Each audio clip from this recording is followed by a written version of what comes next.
I'm really hungry and sleepy. I'll make something. Okay.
So hungry. You okay?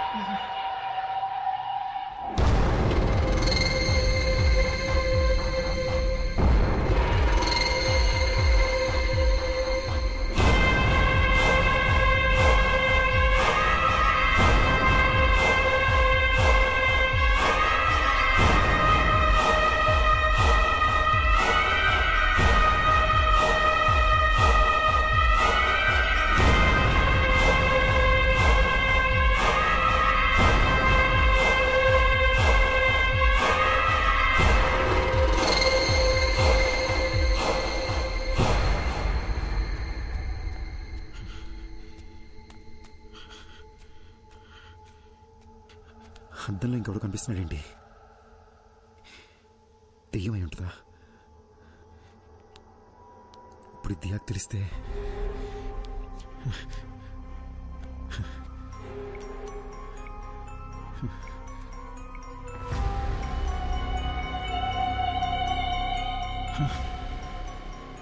నా WhatsApp ప్రొఫైల్లో అద్దంలో కనిపించిన photo ఉందేంటి? నాకేలా కనిపిస్తుందా లేదా అందరికీ ఈ ఫోటోనే కనిపిస్తుందా?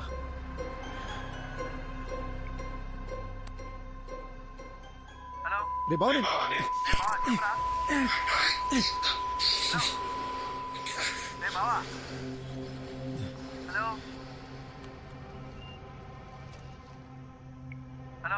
రే బావా ఏం వినిపించట్లేదు. తర్వాత చేస్తా. అర్థం చేసుకోరా, తర్వాత చేస్తా. పెట్రా, రేపు చేస్తా లేరా?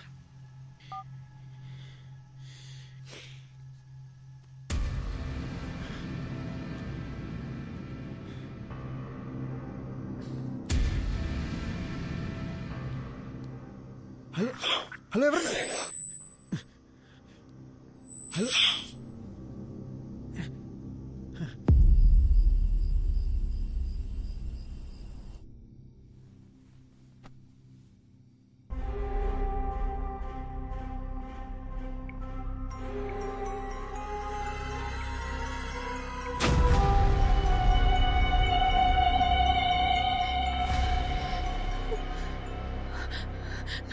ప్రొఫైల్లో వేరే ఎవరితో ఫోటో ఉందేంటి? అసలు ఏం జరుగుతుంది?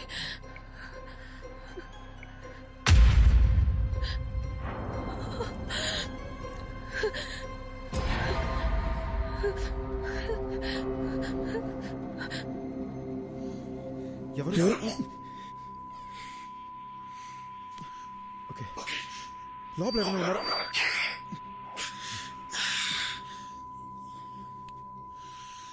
ఎందుకు?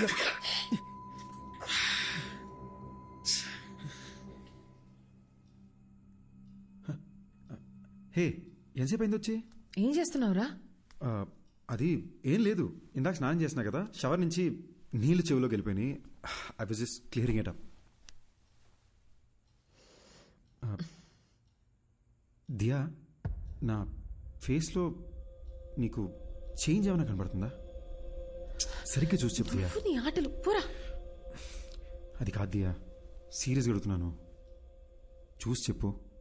నువ్వేం చేస్తున్నావని నాకు అర్థమవుతుంది, కుదరదు. అది కాదు దియా.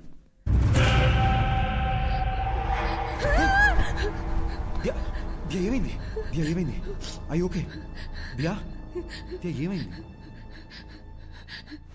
నాకు అర్థం వేరే అమ్మాయి కనిపిస్తుంది.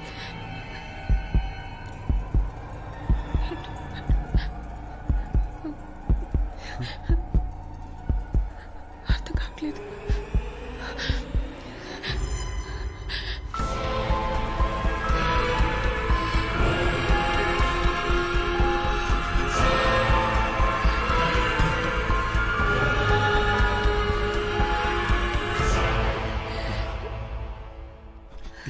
దియా it's nothing. Diya don't worry. ఏం కాదు దియా, ఏం కాదు. దియా నన్ను చూడు. Diya don't look at the mirror. Don't look at the mirror. నన్ను చూడు. I need to show you something too. ఏంటి? Please don't panic. భయపడకుండా చూడు.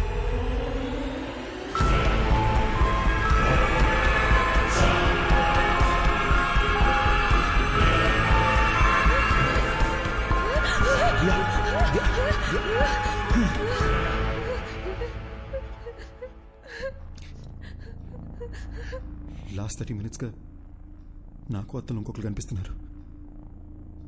నీకెలా చెప్పాలో అర్థం కాక భయపడుతూ కూర్చున్నా. పిచ్చెక్కిపోతుంది.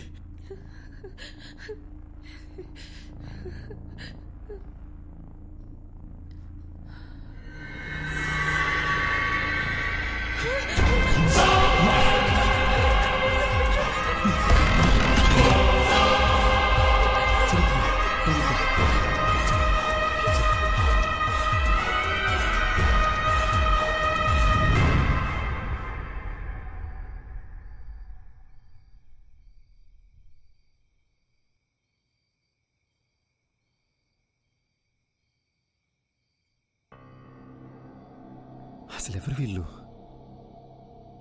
ఆ శ్మశానానికి వెళ్ళొచ్చిన దగ్గర నుండి ఇలా జరుగుతుంది. మన ఫేస్బుక్, వాట్సాప్ డీపీలు కూడా వాళ్ళ ఫోటోలుగా మారిపోయాయి. చెప్తే ప్యానిక్ అవుతావు, నీకు చెప్పలేదు. కానీ నాలో ఉన్న దెయ్యం మాట్లాడడానికి ట్రై చేస్తుంది అనుకుంటా. Don't panic, don't panic. ఒక్కసారి నీ చెవులు మూసుకుని మాట్లాడడానికి ట్రై చేయి ప్లీజ్. దియా, నీకు కూడా ఆ ప్రాబ్లం ఉందని తెలుసుకోవడం important. Please try it.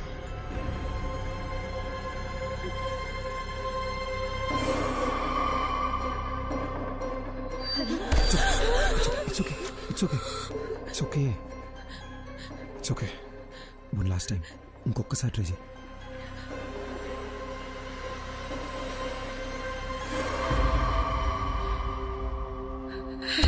It's okay. It's okay. పర్లేదు. It's okay, Diya. I'm right here with you. I'm right here with you. Please relax. It's okay. Diya, దీని గురించి అమ్మకేమీ చెప్పొద్దు. చాలా భయపడుతుంది. ఫస్ట్ ఇదేంటో మనం చెక్ చేసుకుందాం, ఓకేనా?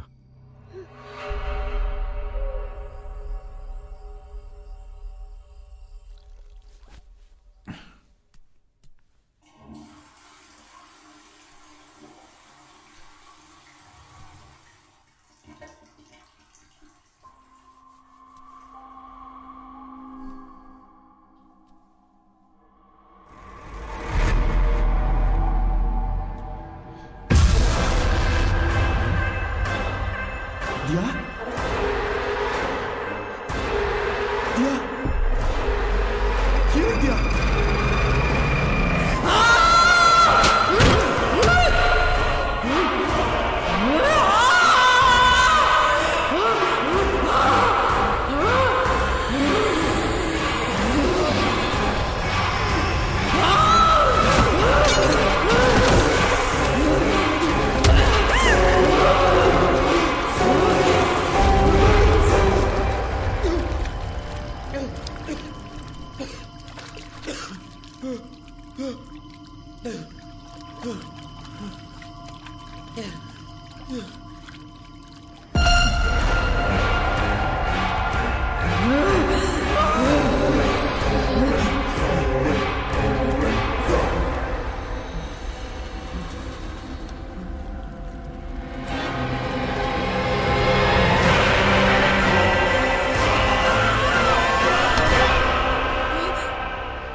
ఈ లొకేషన్ కరెక్ట్ ఎక్కడ ఉందండి? Madhapur Ayyappa society second street.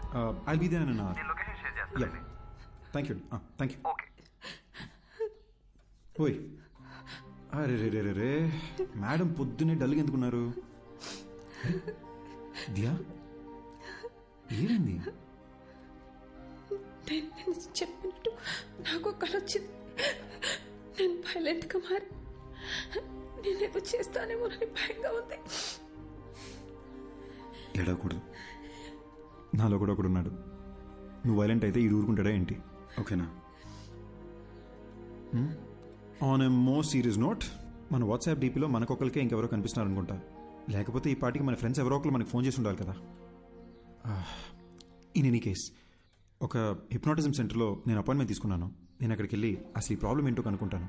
In the mean while నీ కుదిరితే ఒకసారి చర్చికి వెళ్ళి ఫాదర్తో మాట్లాడు. లేదు, దియా నేను కూడా నీతో Diya Diya Diya you have to stay strong. ఏడకూడదు, ఓకేనా?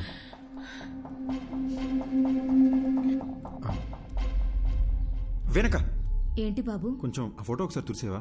దుమ్ము పడ్డట్టుంది. అలాగే.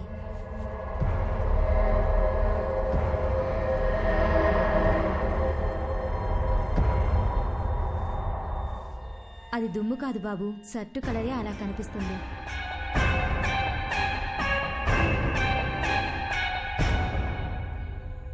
మిస్టర్ రిషి, మీరు శ్మశానానికి వెళ్ళారు. అక్కడ ఓ కాలుతున్న బాడీని చూశారు.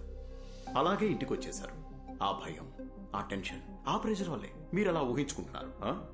మీ ఫేస్బుక్, వాట్సాప్ డీపీల్లో ఇంకో మనిషి ఎవరో కనిపిస్తున్నారని చెప్తున్నారు కదా, అదంతా మీ భ్రమ.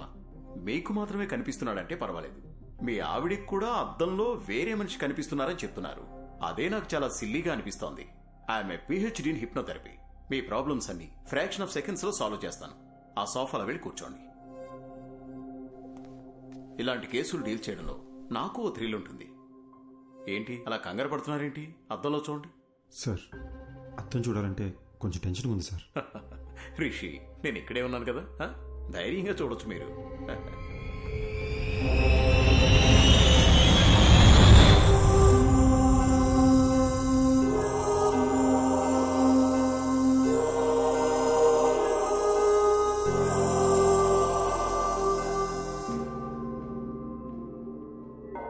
ఫాదర్, అద్దంలో కనిపిస్తున్న ఆ అమ్మాయి చనిపోయి తన ఆత్మ నాలో ప్రవేశించిందా ఫాదర్? మీరు వెళ్ళండి సిస్టర్. బైబిల్లో హోలీ స్పిరిట్ అనే ఒక పదం ఉంది. అంటే పరిశుద్ధమైన ఆత్మ.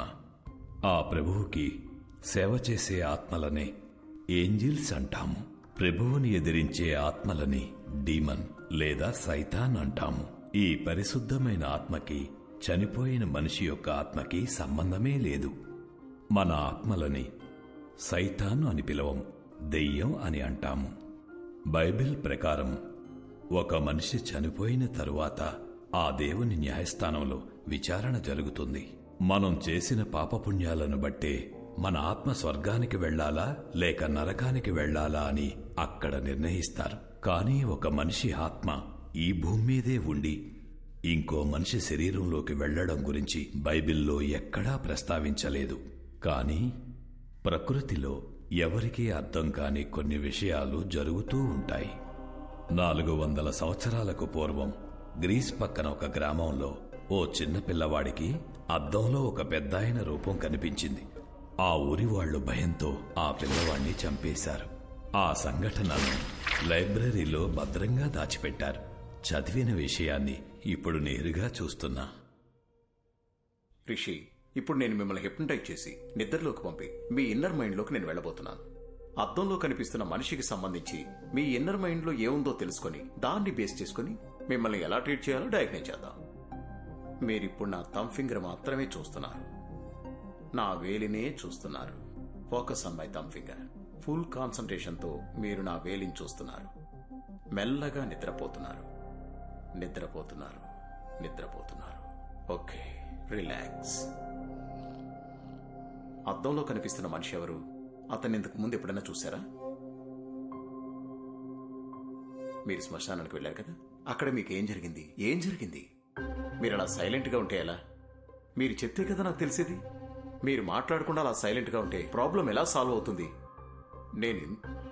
హలో, మీరేనా చెప్పండి, అసలు ఈయన బాడీలోకి మీరు ఎలా వచ్చారు? హలో, ఎక్స్క్యూజ్ మీ, మీరు నిద్రపోయి ఆయన నిద్రపోతే నాకు ఆన్సర్ ఎవరు ఇస్తారండి? టెక్నాలజీ అడ్వాన్స్ అయ్యే కొద్దీ చాలా రియలిస్టిక్ గా తీస్తున్న హారర్ మూవీస్, ఈ దెయ్యాలకు సంబంధించిన యూట్యూబ్ వీడియోలు ప్రజలకు దెయ్యం ఉందని నమ్మిస్తున్నాయి. అనవసరంగా కంగారు పడకండి. మెడికల్ సైన్స్ ఎంతో డెవలప్ అయ్యింది. దీనికి అడ్వాన్స్ ట్రీట్మెంట్ ఉండే ఉంటుంది. ఇటువంటి సమస్యలు వచ్చినప్పుడు ప్రభువుని నమ్ముకుని మనోధైర్యంతో ముందడుగు వేయాలి. భయపడకమ్మా, you will be all right. God bless you my child. ఇది చాలా కాంప్లికేటెడ్ కేసు. మీరు కోఆపరేట్ చేయకపోతే మీకే ఇబ్బంది అవుతుంది. పబ్లిక్ లో తిరగలేరు, అర్థం చేసుకోండి. Try to understand the situation ఋషి. అరే బట్ట, ఎస్, నీకు అసలు బుద్ధి ఉందా? ఒక మనిషి అక్కడ ప్రశాంతంగా పడుకుని ఉంటే చెప్పు చెప్పు అని చిరాకు పెడతావేంటి? వాడిని కంట్రోల్లో ఉన్నాడా? నువ్వు హిప్నాటిస్ట్ డాక్టర్వా? ఒళ్ళు మిలిచిపెట్టి అలాంటి కుర్చీలో కూర్చోబెడితే ఎవరైనా పడుకుంటాడు. ఆ మాత్రం దానికి కంట్రోల్ బిల్డప్ చెప్పు తెచ్చుకుంటారంటే నీ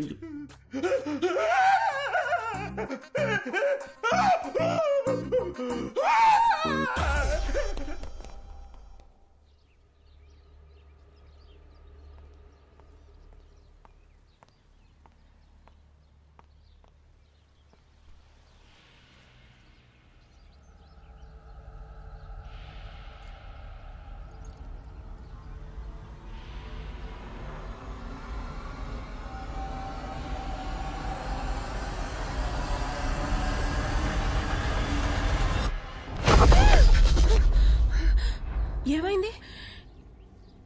ఏం లేదు అత్తయ్య, చూస్తున్నానంతే. ఏంటమ్మా ఇది ఇంత ఇర్రెస్పాన్సిబుల్ గా ఉన్నారు? రాత్రంతా ఫోన్ ట్రై చేస్తుంటే ఎవ్వరూ ఎత్తరే, నువ్వు ఎత్తవు, నా కొడుకు ఎత్తడు. నేను ఎంత భయపడతానని కొంచెం కూడా ఆలోచన లేదా మీ ఇద్దరికి? కాదత్తయ్య, మీకు టెక్స్ట్ చేయాలనుకున్నాను కానీ నిద్రొచ్చి పడుకున్నాను అత్తయ్య. నాకెందుకో నిన్ను చూస్తుంటే అబద్ధం చెప్తున్నట్టే ఉంది. ఉండు, వాడికే ఫోన్ చేసి కనుక్కుంటా. అత్తయ్య, నేనే మీకు చెప్దాం అనుకున్నాను. రిషి బాత్రూమ్ లో కాలు జారి పడిపోయాడు. ఏంటి? బాత్రూమ్ లో జారి పడ్డా? బుద్ధుందా నీకు? అసలు ఫోన్ చేసి చెప్పాల్సిన విషయం మానేసి ఏదేదో చెప్తున్నా. అసలు అలా ఎలా పడ్డాడు?